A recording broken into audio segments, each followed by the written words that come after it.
নমস্কাৰ পুনৰবাৰ আদৰণি জনাইছোঁ আমাৰ পঢ়াশালীলৈ। সো লাষ্ট ক্লাছত আমি কি শিকিছিলোঁ যে সমতল দাপনে গঠন কৰা প্ৰতিবিম্বৰ ধৰ্মসমূহ কেনেকুৱা হয়। ঠিক আছে, আজি আমি শিকিম যে কোনো এটা বক্ৰপৃষ্ঠত, ঠিক আছে, কোনো এটা বক্ৰপৃষ্ঠত যদি প্ৰতিফলন হয় তাৰপিছত প্ৰতিবিম্ব গঠন হ'ব। ঠিক আছে, সেই প্ৰতিবিম্বৰ তোমাৰ ধৰ্মসমূহ কেনেকুৱা ধৰণৰ হ'ব। ঠিক আছে, সো প্ৰথমে কি দিয়া আছে, কাৰ্যকলাপ দিয়া আছে 10.1। এইটো আমি পঢ়ি লওঁ। কি দিয়া আছে যে চিকচিকাই থকা ডাঙৰ চামুচ এখন লোৱা। তোমালোক কি হৈছে, এখন চিকচিকাই থকা ডাঙৰ এখন চামুচ ল'ব গৈছে। ঠিক আছে, ইয়াৰ বক্ৰপৃষ্ঠত তোমাৰ মুখখন চাবলৈ চেষ্টা কৰা। ঠিক আছে, চামুচত দুটা পিঠি থাকে। ঠিক আছে, দুটাই বক্ৰ হয়। তোমালোকে কি কৈছে, তোমালোকে কি কৰিবা যে বক্ৰপৃষ্ঠ পিছফালে যিটো আছে সেইটো তোমালোকে নিজৰ মুখখন চাবলৈ চেষ্টা কৰিবা। ঠিক আছে, এতিয়া কি কৈছে, প্ৰতিবিম্বটো দেখিছানে? এনচাৰ কি হ'ব?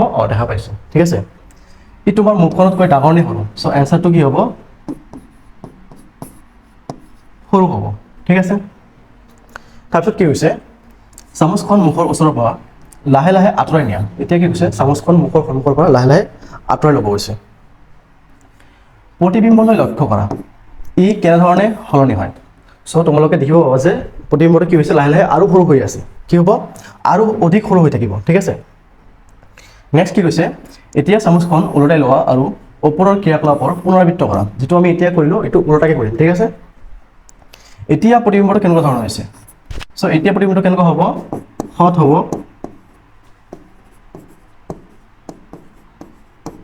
ওলোটা হ'ব আৰু সংকুচিত হ'ব। ঠিক আছে,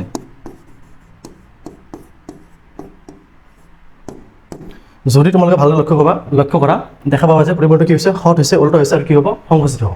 ঠিক আছে, নেক্সট কি হৈছে, দুয়োখন পৃষ্ঠত গঠন হোৱা প্ৰতিবিম্বৰ বৈশিষ্ট্যসমূহ তোমালোকে তুলনা কৰা আৰু তোমালোকক কম্পেয়াৰ কৰিবলৈ কৈছে। ঠিক আছে, তাৰপিছত নেক্সট কি আছে, চিকচিকাই থকা চামুচৰ বক্ৰপৃষ্ঠখন বক্ৰ দাপন বুলি ধৰিব পাৰিম। চামুচৰ যে বক্ৰপৃষ্ঠটো আছে ইয়াক আমি কি বুলি ধৰিব পাৰি? বক্ৰ দাপন বুলি। ঠিক আছে, তাৰপিছত কি হৈছে, আটাইতকৈ বহুলভাৱে ব্যৱহাৰ বক্ৰ দাপন হৈছে গোলকীয় দাপন। মানে বেছিকৈ ব্যৱহাৰ হোৱা বক্ৰ দাপনবোৰ একচুৱেলি কি হৈছে, গোলকীয় দাপন হয়। ঠিক আছে, এনে দাপনৰ প্ৰতিফলন পৃষ্ঠখন গোলক এটাৰ পৃষ্ঠৰ এটা অংশ বুলি ধৰিব পাৰিম। চোৱা তোমালোকে,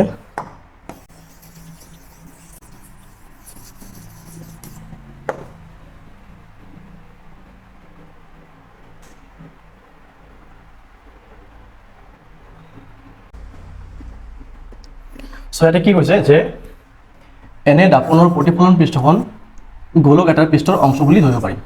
আমি যে অলপ আগতে ব্যৱহাৰ কৰিলোঁ। ঠিক আছে, চামুচখন যে ব্যৱহাৰ কৰিছিলোঁ এইটো কি কৈছে, এটা গোলকৰ এটা অংশ বুলি ধৰিব গৈছে। কাৰণ চামুচখন এনেকুৱা আছিল। ঠিক আছে, ইয়াতে চোৱা, ইয়াতে আছে এনেকুৱা। ঠিক আছে, এইটো এটা পাৰ্ট হ'ব, দুটা পাৰ্ট হয়।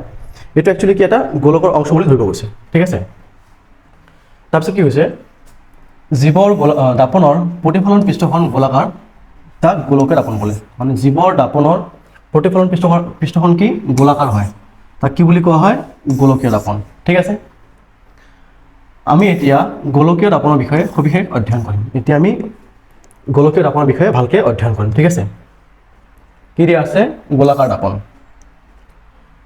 গোলাকাৰ দাপন এখনৰ প্ৰতিফলন পৃষ্ঠখন ভিতৰলৈ নতুবা বাহিৰলৈ বক্ৰ অৱস্থাত থাকিব পাৰে। মানে গোলাকাৰ দাপনৰ প্ৰতিফলন পৃষ্ঠখন হয়তো ভিতৰ ফালে বক্ৰ থাকিব আৰু নহ'লে বাহিৰ ফালে বক্ৰ থাকিব। ঠিক আছে,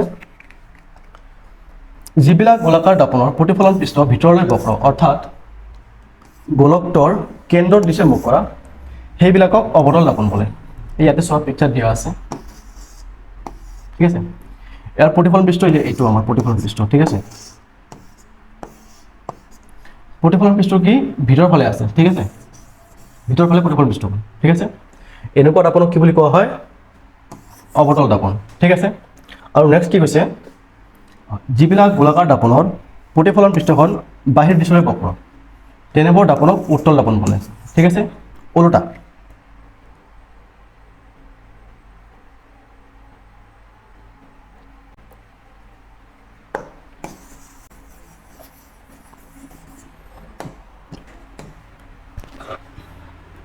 ইয়াত চোৱা, এইখন দাপনৰ প্ৰতিফলন পৃষ্ঠখন বাহিৰ ফালে। ঠিক আছে, আৰু এনেকুৱা দাপনক কি বুলি কোৱা হয়, উত্তল দাপন। ঠিক আছে, তাৰপিছত নেক্সট কি কৈছে, তোমালোকে লক্ষ্য কৰিবা যে এই চিত্ৰসমূহত দাপনৰ পিছফালটো গাঢ় ৰং দিয়া হয়। এই যে দাপনৰ পিছফালে কি ৰং দিয়া আছে? গাঢ় ৰং দিয়া আছে। ইয়াতেও চোৱা দাপনৰ পিছফালে কি দিয়া আছে? গাঢ় ৰং দিয়া আছে। কিয় দিয়া আছে? যাতে পোহৰখিনি পাৰ হৈ যাব নোৱাৰে, আৰু পোহৰ পাৰ হৈ গ'লে কি হ'ব? প্ৰতিফলন নহ'ব, সেইকাৰণে গাঢ় ৰং দিয়া হয়। ঠিক আছে, তাৰপিছত নেক্সট কি কৈছে?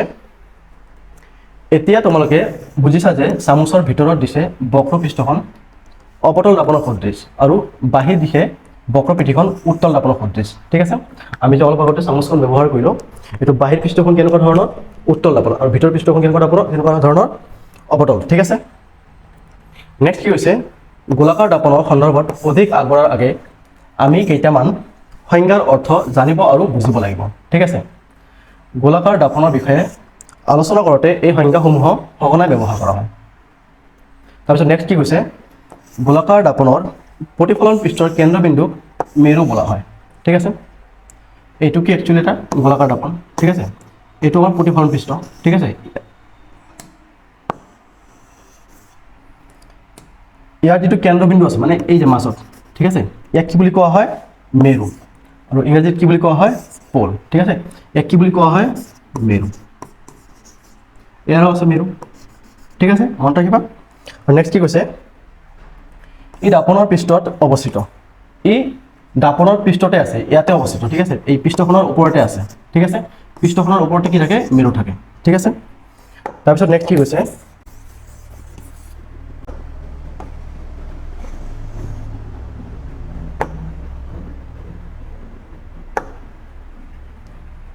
মেৰু সাধাৰণতে পি আখৰেৰে সূচোৱা হয়, আৰু এই মেৰুটোক কিহেৰে বুজোৱা হয়? পিৰে। বুজিছা তোমালোকে? ইয়াক কি বুলি কোৱা হয়? মেৰু বুলি কোৱা হয়, আৰু ইয়াক পি আখৰেৰে সূচোৱা হয়। নেক্সট কি কৈছে? গোলাকাৰ দাপনৰ প্ৰতিফলন পৃষ্ঠখন গোলক এটাৰ অংশ। ঠিক আছে,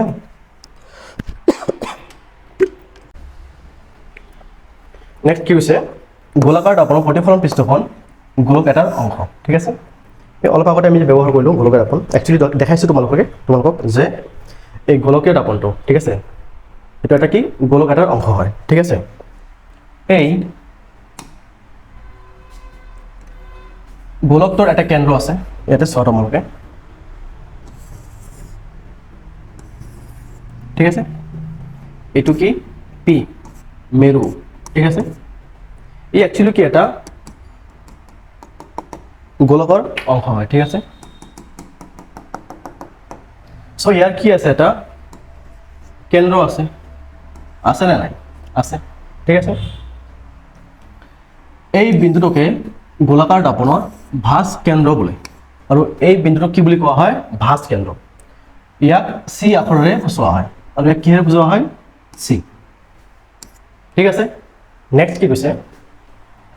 মন কৰিবা যে ভাঁজ কেন্দ্ৰ দাপনৰ অংগ নহয়। ঠিক আছে, এই ভাঁজ কেন্দ্ৰটো কি? দাপনৰ অংগ নহয়। ঠিক আছে, ই বাহিৰত আছে। ঠিক আছে, পিটো আমাৰ কি হয়? দাপনৰ অংগ হয়। ঠিক আছে, ই প্ৰতিফলন পৃষ্ঠৰ বাহিৰত অৱস্থিত। ইয়াতো চোৱা ভালকে, ই ক'ত আছে? প্ৰতিফলন পৃষ্ঠৰ বাহিৰত আছে। ইয়াতো কি? বাহিৰত আছে। অৱতল দাপনৰ ভাঁজ কেন্দ্ৰ দাপনৰ সন্মুখত থাকে। এইটো কি? আমাৰ অৱতল দাপন। ঠিক আছে, ইয়াৰ ভাঁজ কেন্দ্ৰটো কি? দাপনৰ সন্মুখত আছে। ঠিক আছে, আৰু উত্তল দাপনৰ পিছফালে আছে। কোনফালে আছে? পিছফালে আছে। ঠিক আছে, আনহাতে উত্তল দাপনৰ ভাঁজ কেন্দ্ৰ দাপনৰ পিছফালে থাকে। ঠিক আছে, নেক্সট কি কৈছে? গোলাকাৰ দাপন যিটো গোলকৰ অংশ, সেই গোলকৰ ব্যাসাৰ্ধ দাপনখনৰ ভাঁজ ব্যাসাৰ্ধ। ঠিক আছে, এই দাপনখন কি?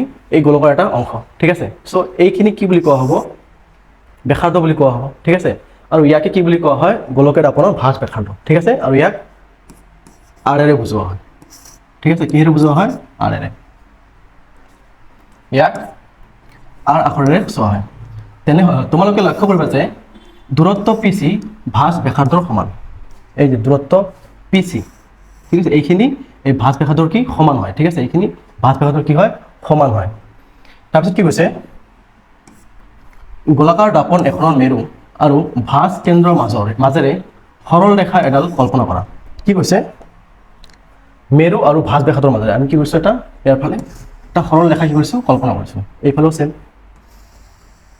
ঠিক আছে, এই ৰেখাডালক মুখ্য অক্ষ বোলে, ঠিক আছে।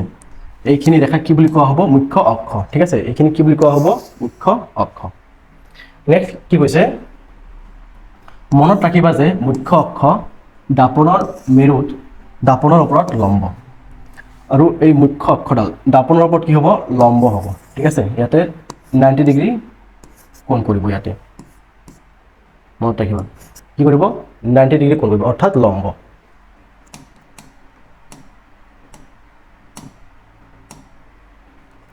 নেক্সট কি হৈছে? এটা ক্ৰিয়াকলাপৰ সহায়ত দাপন সম্বন্ধীয় এটা আৱশ্যকীয় সংজ্ঞাৰ বিষয়ে শিকোৱা হয়, ঠিক আছে। একেবাৰে দৰকাৰী, ঠিক আছে। সেইটো আমি এই ক্ৰিয়াকলাপৰ জৰিয়তে শিকিম, ঠিক আছে। কি কৈছে ক্ৰিয়াকলাপটোত চোৱা।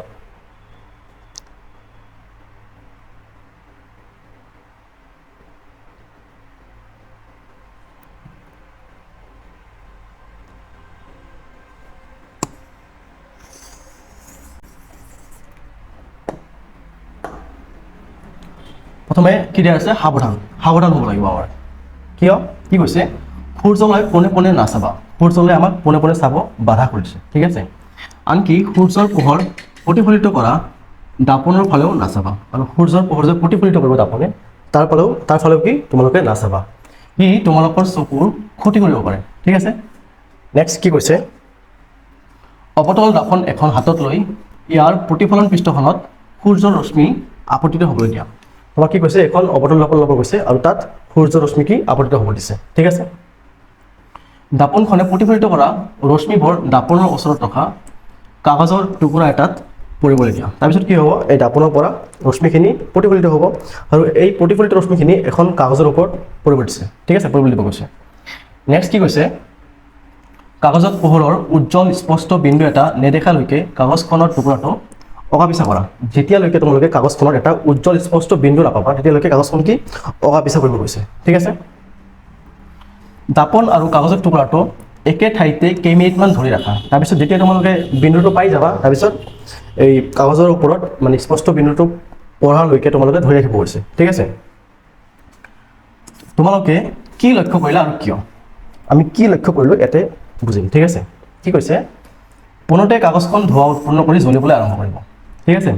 কাগজখন কি জ্বলিবলৈ আৰম্ভ কৰিব আৰু ধোঁৱা উৎপন্ন হ'ব। এটা সময়ত কাগজখনৰ সম্পূৰ্ণকৈ জ্বলি উঠাৰ সম্ভাৱনা থাকে, আৰু এটা সময়ত তোমালোকে যদি বহু সময় ধৰি ৰাখা, তেন্তে কি হ'ব? এটা সময়ত কাগজখন সম্পূৰ্ণকৈ জ্বলি যাব, ঠিক আছে। এতিয়া প্ৰশ্ন সুধিছে যে ই কিয় জ্বলে, ঠিক আছে। এনচাৰটো কি হ'ব? দাপনখনে সূৰ্যৰ পোহৰ এটা স্পষ্ট উজ্জ্বল ফটোৰ ৰূপত এটা বিন্দুলৈ অভিসাৰী কৰে, ঠিক আছে। দাপনখনে কি কৰিছে? যিমানখিনি পোহৰ ৰশ্মি দাপনখনৰ ওপৰত আপতিত হৈছে, গোটেইখিনিক এটা বিন্দুত কি কৰিছে? অভিসাৰী কৰিছে, ঠিক আছে। কাগজৰ ওপৰত পোহৰৰ এই ফটো প্ৰকৃততে সূৰ্যৰ প্ৰতিবিম্ব হয়। কাগজৰ ওপৰত যে আমি এটা বিন্দু পাইছোঁ, এইটো কি একচুৱেলি আমাৰ সূৰ্যৰ কি প্ৰতিবিম্ব হয়, ঠিক আছে।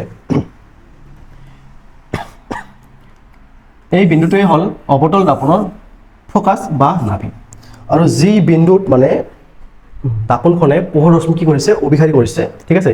এই বিন্দুটোক কি বুলি কোৱা হয়? অৱতল দাপনৰ ফ'কাছ বা নাভি বুলি কোৱা হয়, ঠিক আছে। তাৰপিছত নেক্সট কি কৈছে? সূৰ্যৰ পোহৰ কেন্দ্ৰীভূত হৈ উৎপন্ন কৰা তাপে কাগজখনত প্ৰজ্বলিত কৰে, ঠিক আছে। এই যে সূৰ্যৰ পোহৰ কি কৰিছে? একেখন বিন্দুতে পৰিছে, আৰু সেইকাৰণে তাত তাপৰ সৃষ্টি হৈছে, তাপ উৎপন্ন হৈছে, আৰু সেইকাৰণে কাগজখন কি হৈছে? জ্বলিবলৈ ধৰে, ঠিক আছে। দাপনখনৰ পৰা এই প্ৰতিবিম্বৰ দূৰত্বই মোটামুটিভাৱে দাপনখনৰ ফ'কাছ দৈৰ্ঘ্য বা নাভি দৈৰ্ঘ্য সূচায়, আৰু দাপনখনৰ পৰা এই বিন্দুটোৰ যে দৈৰ্ঘ্য, ঠিক আছে, তাক কি বুলি কোৱা হয়? ফ'কাছ দৈৰ্ঘ্য বা নাভি দৈৰ্ঘ্য, ঠিক আছে। কি বুলি কোৱা হয়? ফ'কাছ দৈৰ্ঘ্য বা নাভি দৈৰ্ঘ্য। এতিয়া আমি ডায়েগ্ৰামৰ সহায়ত বুজি লওঁ, ঠিক আছে।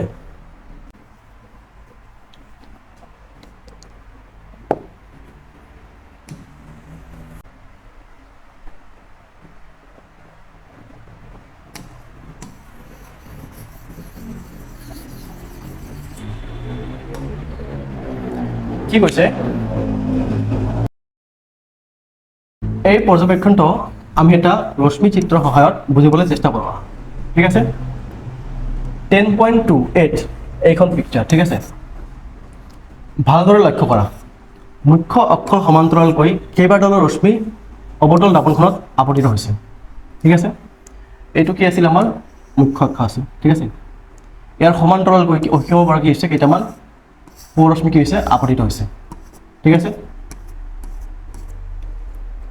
নেক্সট কি কৈছে প্ৰতিফলিত ৰশ্মিবোৰ লক্ষ্য কৰা।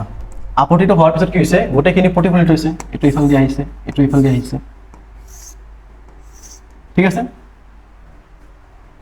সকলোবোৰ ৰশ্মি মুখ্য অক্ষৰ এটা বিন্দুত লগ লাগিছে। গোটেইখিনি ৰশ্মি কি এই মুখ্য অক্ষৰ এটা বিন্দুত কি হৈছে লগ লাগিছে, ঠিক আছে। এই বিন্দুটোকে অৱতল দৰ্পণৰ মুখ্য ফকাছ বোলে, আৰু এই বিন্দুটোক কি বুলি কোৱা হয় অৱতল দৰ্পণৰ মুখ্য ফকাছ। মই ভালকৈ ড্ৰ কৰি দি আছোঁ, ঠিক আছে।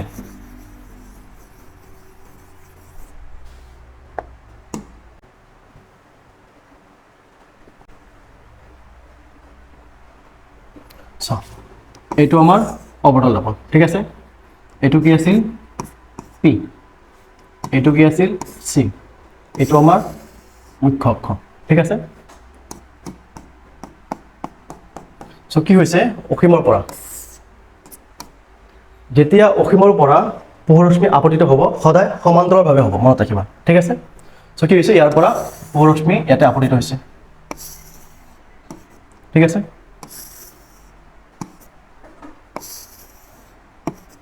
আপতিত হোৱাৰ পিছত কি হৈছে প্ৰতিফলিত হৈছে, ঠিক আছে।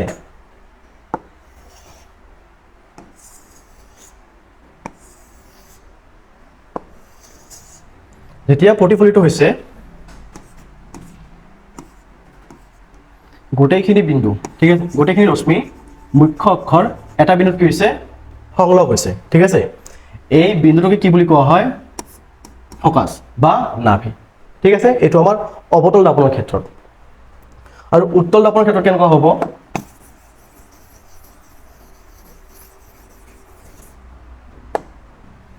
এইটো আমাৰ উত্তল দৰ্পণ, ঠিক আছে।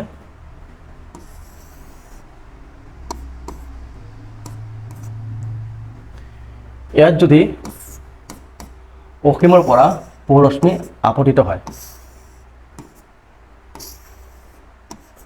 ঠিক আছে। তো এনেকুৱা যেন লাগিব যে এটা বিন্দুৰ পৰা কি আছে উভতি আহি আছে, কেনেকুৱা লাগিব যে এটা বিন্দুৰ পৰা উভতি আহি আছে, ঠিক আছে।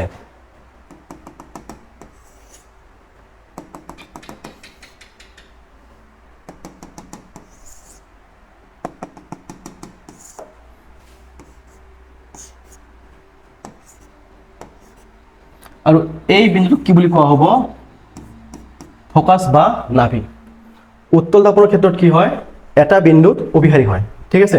সৰি অৱতল দৰ্পণৰ ক্ষেত্ৰত কি হয় এটা বিন্দুত অভিসাৰী হয়, কিন্তু উত্তল দৰ্পণৰ ক্ষেত্ৰত কি হয় এনেকুৱা লাগে যে এটা বিন্দুৰ পৰা কি হৈ আছে উভতি আহি আছে, আৰু এই বিন্দুটোক কি বুলি কোৱা হয় উত্তল দৰ্পণৰ ফকাছ, ঠিক আছে। উত্তল দৰ্পণৰ ফকাছ আৰু অৱতল দৰ্পণৰ ফকাছৰ মাজত পাৰ্থক্য আছে, ঠিক আছে। ধৰিব পাৰিছে তোমালোকে?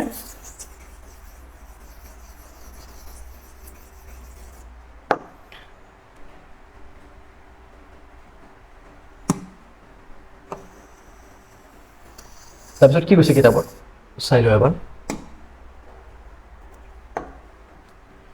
যে কি কৈছে মুখ্য অক্ষ সমান্তৰালকৈ কেইবাডাল ৰশ্মি অৱতল দৰ্পণখনত আপতিত হৈছে। প্ৰতিফলিত ৰশ্মিবোৰ লক্ষ্য কৰা। সকলোবোৰ ৰশ্মি মুখ্য অক্ষৰ এটা বিন্দুত লগ লাগিছে, এই যে এইখন বিন্দুত কি হৈছে লগ লাগিছে, ঠিক আছে। এই বিন্দুটোকে অৱতল দৰ্পণৰ মুখ্য ফকাছ বোলে, ইয়াকে কি বুলি কোৱা হয় অৱতল দৰ্পণৰ মুখ্য ফকাছ, ঠিক আছে। উত্তল দৰ্পণখনে মুখ্য অক্ষৰ সমান্তৰাল ৰশ্মিসমূহ কেনেদৰে প্ৰতিফলিত হৈছে। প্ৰতিফলিত ৰশ্মিসমূহ মুখ্য অক্ষৰ এটা বিন্দুৰ পৰা ওলাই অহা যেন লাগিছে, ঠিক আছে। যেতিয়া প্ৰতিফলিত যেতিয়া আপতিত হৈছে, আপতিত হোৱাৰ পিছত যেতিয়া প্ৰতিফলিত হৈছে এনেকুৱা লাগিছে যে এটা বিন্দুৰ পৰা কি উভতি আহি আছে ওলোটা, ঠিক আছে। এটা বিন্দুৰ পৰা কি উভতি আহি আছে, আৰু এই বিন্দুক কি বুলি কোৱা হয় উত্তল দৰ্পণৰ ফকাছ বা নাভি, ঠিক আছে। এই বিন্দুটোকে উত্তল দৰ্পণৰ মুখ্য ফকাছ বোলে, ঠিক আছে। মুখ্য ফকাছৰ এফ আখৰেৰে চহা, আৰু ইয়াক কিহেৰে বুজোৱা হয় এফেৰে বুজোৱা হয়, ঠিক আছে। কিহেৰে বুজোৱা হয় এফেৰে। গোলাকাৰ দৰ্পণৰ মেৰু আৰু মুখ্য ফকাছৰ মাজৰ দূৰত্বক ফকাছ দৈৰ্ঘ্য বোলে, ঠিক আছে। এটা চোৱা এই গোলাকাৰ দৰ্পণৰ মেৰু ইয়াতে আছিল, ঠিক আছে, আৰু ইয়াতে ফকাছ। এইখিনি দৈৰ্ঘ্য কি বুলি কোৱা হয় ফকাছ দৈৰ্ঘ্য, আৰু ইয়াক স্মল এফেৰে বুজোৱা হয়, ঠিক আছে। ইয়াক স্মল এফেৰে বুজোৱা হয়। নেক্সট কি কৈছে গোলাকাৰ দৰ্পণৰ প্ৰতিফলন পৃষ্ঠখন মোটামুটিভাৱে গোলাকাৰ, ঠিক আছে। গতিকে পৃষ্ঠৰ পৰিসীমা কি হ'ব বৃত্তাকাৰ হ'ব ঠিক আছে গোলাকাৰ দাপনৰ প্ৰতিফলন পৃষ্ঠৰ ব্যাসক তাৰ গবাক্ষ বা ছিদ্ৰ বলে ঠিক আছে আমি অলপ ডায়াগ্ৰামৰ সহায়ত বুজি লওঁ ঠিক আছে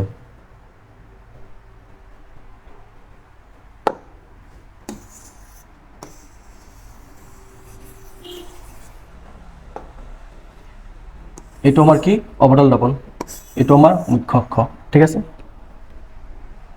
এইটো কি আছিল মেৰু এইটো আমাৰ কি ভাস কেন্দ্ৰ ঠিক আছে আৰু ইয়াক কি বুজোৱা হয় এফ মানে ফোকাস এইটো ঠিক আছে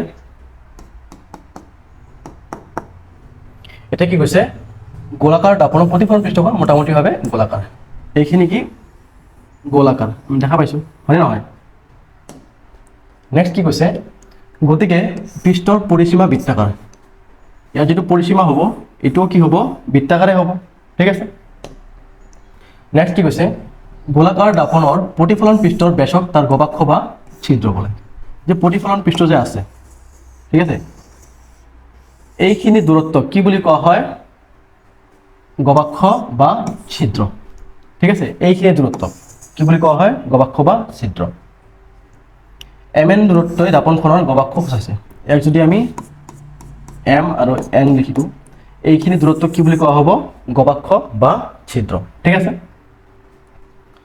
আমি আমাৰ আলোচনাত কেৱল সেইবিলাক গোলাকাৰ দাপনৰ বিষয়ে বিবেচনা কৰিম যিবিলাকৰ গবাক্ষ ভাঁজ ব্যাসাৰ্ধতকৈ সৰু হয় ঠিক আছে আমি আমাৰ মানে ইয়াতে যিমানখিনি শিকিম ঠিক আছে তাত কোনবিলাক দাপনৰ আলোচনা কৰিম যিবিলাক গোলাকাৰ দাপনৰ এই যে গবাক্ষ ছিদ্ৰটো ঠিক আছে ভাঁজ ব্যাসাৰ্ধতকৈ কি হ'ব সৰু হ'ব লাগিব মানে এই দূৰত্বটো এইটোতকৈ কি হ'ব লাগিব এইখিনিতকৈ সৰু হ'ব লাগিব ঠিক আছে নেক্সট কি কৈছে গোলাকাৰ দাপনৰ ভাঁজ ব্যাসাৰ্ধ r ফোকাস দৈৰ্ঘ্য স্মল এফৰ মাজেৰে কিবা সম্পৰ্ক আছেনে চোৱা আমাক সম্পৰ্ক সুধিছে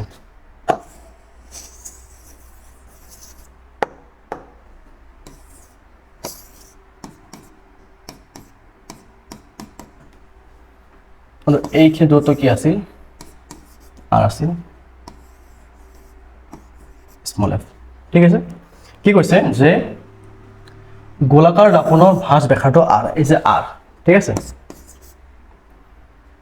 আৰু ফোকাস দৈৰ্ঘ্য এফৰ মাজত মানে এই স্মল এফ এই দুটাৰ মাজত কিবা সম্পৰ্ক আছে নেকি ইয়াতে যদি ভালদৰে তোমালোকে লক্ষ্য কৰা একচুয়ালি এফ টো কত হয় সি আৰু পিৰ কি হয় একদম মাজত হয় ঠিক আছে ফোকাস দৈৰ্ঘ্য কি সি আৰু পিৰ একেবাৰে মাজত হয় ঠিক আছে আৰু এফৰ পৰা পি লৈকে মেৰু লৈকে যিখিনি দূৰত্ব আছে তাক কি বুলি কোৱা হয় ফোকাস দৈৰ্ঘ্য ঠিক আছে এতিয়া আমাক সুধিছে যে এই এফৰ মাজত আৰু আৰৰ মাজত কিবা সম্পৰ্ক আছে নেকি তোমালোকে যদি ভালদৰে লক্ষ্য কৰা ইয়াত কি চাব পাবা যে ইয়াতে একচুয়ালি দুটা এফ আছে কি আছে দুটা এফ যেহেতু এটো কি আমাৰ মাজ বিন্দু ঠিক আছে মাজৰ বিন্দু হয় এটো সেই কাৰণে ইয়াতে সৰু এফ কেইটা আছে দুটা আছে ঠিক আছে আৰু সো আমি কি পাইছো ইয়াতে r f plus f দুটা এফ আছে হয় না নহয় সো r মানে কি একচুয়ালি 2f ঠিক আছে এইটো কি হ'ব আমাৰ সম্পৰ্ক ঠিক আছে আৰু যদি তোমালোকক f উলিয়াব দিয়ে কি লিখিবা যে স্মল f r/2 এইটো হৈছে আমাৰ ফোকাস দৈৰ্ঘ্য আৰু ভাঁজ ব্যাসাৰ্ধৰ মাজৰ সম্পৰ্ক ঠিক আছে কি কৈছে সৰু গবাক্ষৰ গোলাকাৰ দাপনৰ ক্ষেত্ৰত ভাঁজ ব্যাসাৰ্ধ দাপনখনৰ ফোকাস দৈৰ্ঘ্যৰ দুগুণ হয় ঠিক আছে যেতিয়া সৰু গবাক্ষ গোলাকাৰ হ'ব ঠিক আছে এইটো যেতিয়া সৰু হ'ব তেতিয়া কি কৈছে যে একচুয়ালি গোলাকাৰ দাপনৰ ক্ষেত্ৰত ভাঁজ ব্যাসাৰ্ধ দাপনৰ ফোকাসৰ দৈৰ্ঘ্যৰ দুগুণ হয় একচুয়ালি এই স্মল f2 সৰি ডাঙৰ r2 আমাৰ স্মল f কি হয় দুগুণ হয় ঠিক আছে ইয়াক r 2f বুলি লিখো আমি ঠিক আছে এইটোকে বুজায় যে গোলাকাৰ দাপনৰ মুখ্য ফোকাস মেৰু আৰু ভাঁজ কেন্দ্ৰৰ মাজভাগত অৱস্থিত ঠিক আছে এইটোৱে বুজায় যে গোলাকাৰ দাপনৰ যেটো মুখ্য ফোকাস আছে ই কত অৱস্থিত হয় ভাঁজ ব্যাসাৰ্ধৰ মাজত অৱস্থিত হয় অলপ আগতে কৈছো ঠিক আছে সো আজিৰ কাৰণে এইখিনি আছিল ঠিক আছে যদি তোমালোকে বুজিব পাৰিছা ভিডিওটো লাইক কৰি দিবা আৰু কিবা যদি প্ৰবলেম পাইছা কমেন্টত জনাই দিবা ঠিক আছে আৰু নেক্সট ক্লাছত আমি শিকিম গোলাকাৰ দাপনৰ দ্বাৰা প্ৰতিবিম্ব গঠন একচুয়ালি গোলাকাৰ দাপনৰ দ্বাৰা কিদৰে প্ৰতিবিম্ব গঠন হয় ঠিক আছে কিদৰে কৰা হয় সেইবোৰ আমি নেক্সট ক্লাছত শিকিম ঠিক আছে তেতিয়ালৈকে যদি ভিডিঅ'টো ভাল লাগিছে এটা লাইক কৰি দিব আৰু আমাৰ চেনেলটো ছাবস্ক্ৰাইব কৰিব ধন্যবাদ